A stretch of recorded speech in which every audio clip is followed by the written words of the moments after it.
Olá, meu nome é Alessandro Soares e nesse vídeo nós vamos falar um pouco sobre este livro aqui, Coronelismo, Enxada e Voto, do Victor Nunes Leal.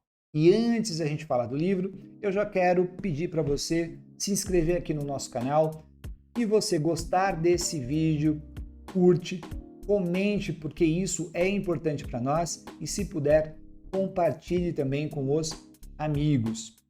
E indo direto aqui já para o livro do Victor Nunes, é um livro de 1948, Coronelismo, Enxada e Voto, e eu quero com vocês, nesse vídeo curto, tentar explorar um pouco estes três termos que dão nome ao livro do Victor Nunes, que é Coronelismo, Enxada e Voto, que de alguma forma é uma espécie de chave interpretativa para a compreensão do livro.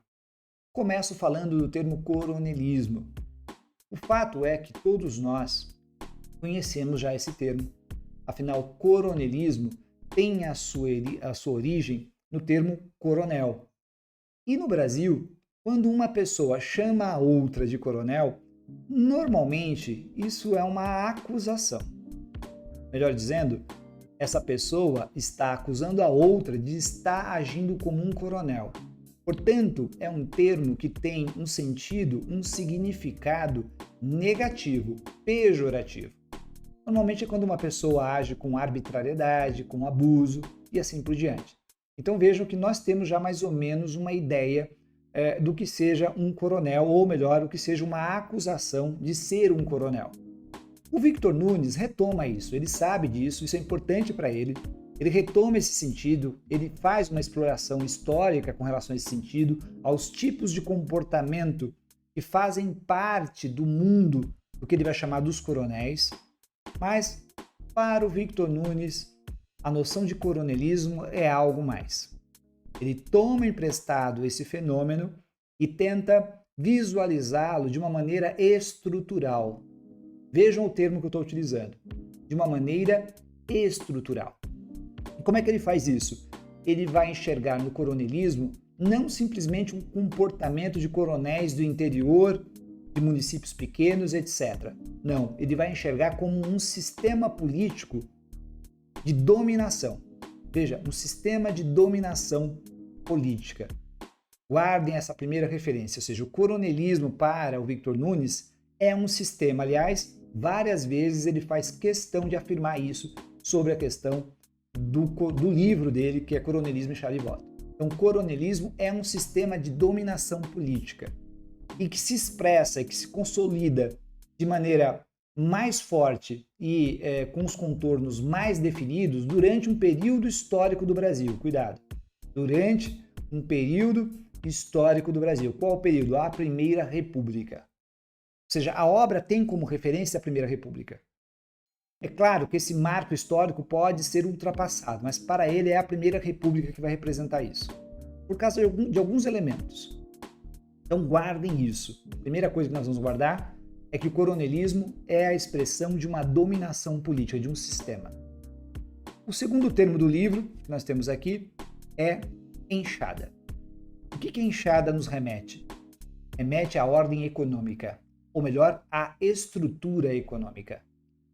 E aqui é interessante, porque o Victor Nunes, quando vai explorar a ideia de coronelismo como uma ideia vinculada ao sistema político, ele vai à ordem econômica, ele não vai direto ao sistema político. Olha que interessante.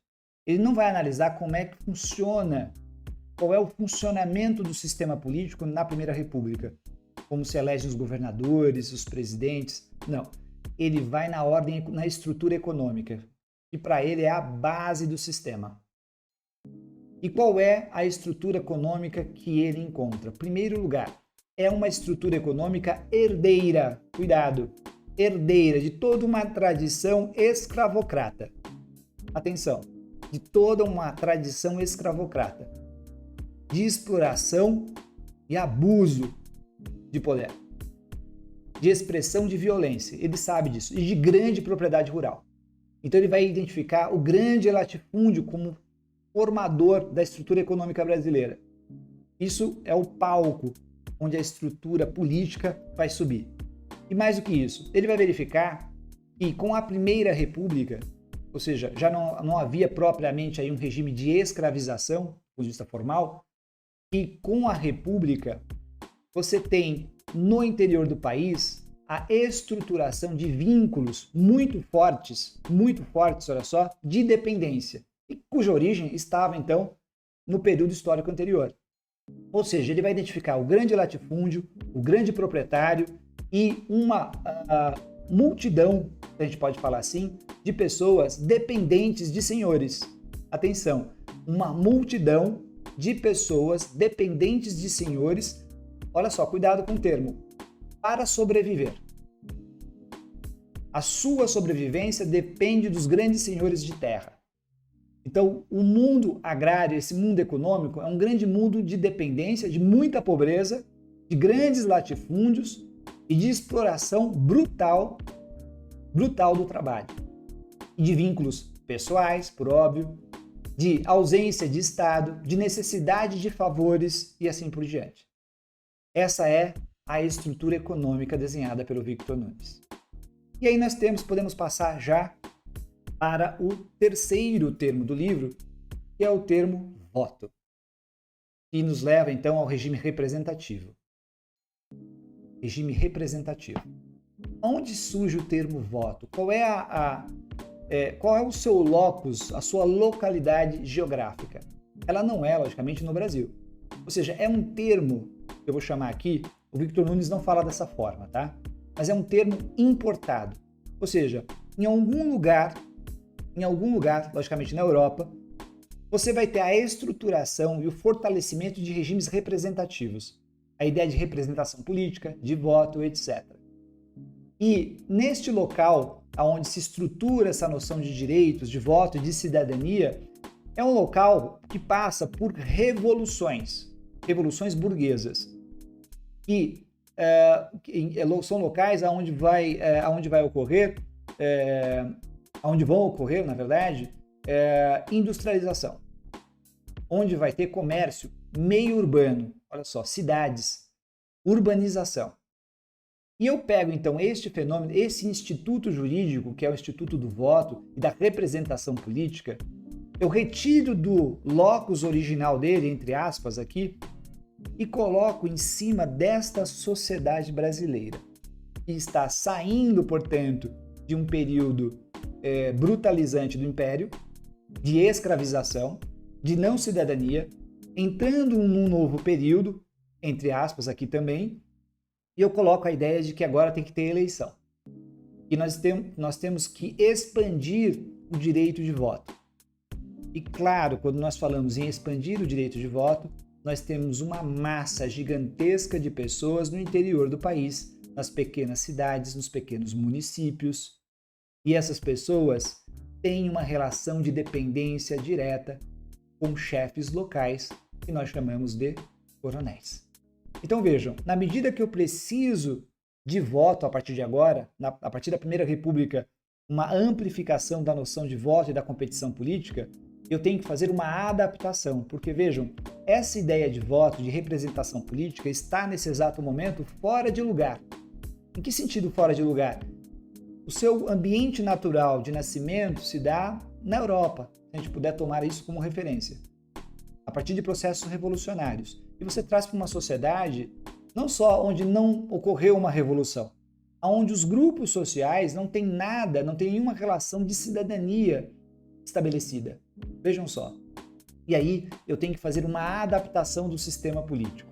Esta adaptação, e eu estou utilizando aqui o termo que é aplicado e utilizado também pelo Victor Nunes Leal, adaptação. Ou seja, o sistema político vai se adaptar agora. O que ele vai fazer? Como o Estado está ausente, não tem políticas públicas na esfera local, e quem detém o poder local são os chefes locais, são os coronéis, eu vou fazer uma espécie de casamento.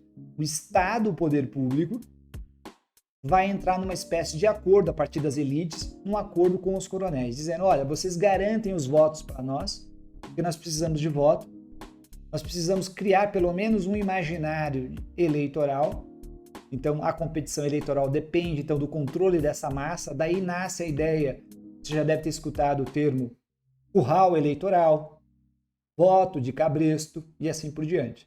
Então, vejam só, eu tenho que fazer um acordo. Vocês vão garantir esses votos para nós.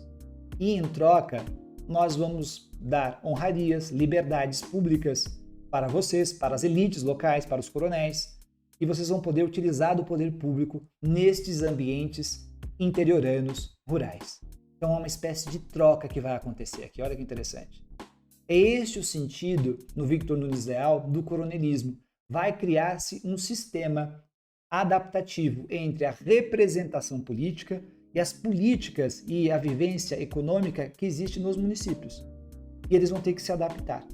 Eles vão andar juntos. Por isso que, para o Victor Nunes, o coronelismo, que tem a ver com o fenômeno do privatismo, não é simplesmente uma questão da sobrevivência do passado, seja do passado imperial, do passado colonial, do mundo privado tomando conta de tudo, os particularismos contra o público. Não, para ele é um casamento de uma estrutura econômica atrasada com princípios de representação política. Quando isso acontece, você vai ter um interior abusivo, então fraude eleitoral, perseguições, né, e tudo que você pode imaginar no interior.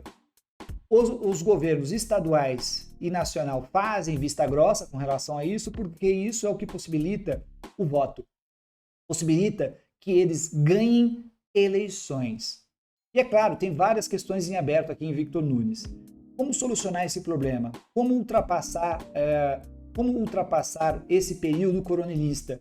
E, logicamente, ele vai estar apontando para a gente já para o período da década de 30, ele está apontando para a era Vargas, para as modificações eleitorais, para as intervenções políticas mais duras, como foi o próprio golpe da década de 30 e assim por diante. E, por óbvio, por fim, vale dizer aqui, que dentro do texto do Victor Nunes fica também essa questão do desenvolvimento, ou seja, será que nós temos que esperar o desenvolvimento econômico para ter então uma representação, uma democracia funcional e funcionando da mesma maneira como ocorria na Europa? Será que nós temos que urbanizar primeiro para esperar que a política reaja da maneira pública e da maneira que nós gostaríamos? Ou não? Primeiro nós temos que fazer uma intervenção política que leve a esse desenvolvimento. São muitas questões que podem ser levantadas a partir do livro do Victor Nunes Leal, esse aqui, Coronelismo, Enxada e Voto, que vocês estão vendo aqui. Essa aqui é só uma apresentação muito rápida e sucinta para vocês desse livro e, logicamente, fica como uma indicação de leitura para vocês.